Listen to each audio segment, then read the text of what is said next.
This is a how-to episode on what alimony is in a Colorado divorce. Now, if we take our hypothetical divorce clients, Eric and Melanie Wolf, and they're going through a divorce here in Colorado, the subject of alimony, or what we call maintenance, is going to come up. Now, alimony is a financial payment from one spouse to the other after divorce. And the rationale is that it's supposed to help the lower earner maintain a similar lifestyle that they enjoyed during the marriage. So if we have Eric and Melanie, and Eric was historically the primary breadwinner, he may be paying maintenance to Melanie after the divorce.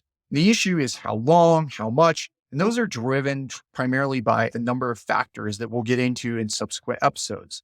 But the key thing that you need to take away from this episode is that you can't even have a conversation about how much maintenance Eric is going to pay Melanie until you actually divide the property involved in the divorce. The reason is seen in an example where if Melanie receives $10 million in investable assets, she can make money on that. And if we take a 5% rate of return on her $10 million, she would then have $500,000 per year to pay for her lifestyle without even considering how much she could earn or what her reasonable needs are. And so we really have to understand what parties are receiving after the divorce is concluded before even having a discussion on maintenance. So we'll talk about those different factors and all the other things that go into alimony. But for now, understand that maintenance is a payment from one to the other after a divorce to maintain a similar lifestyle.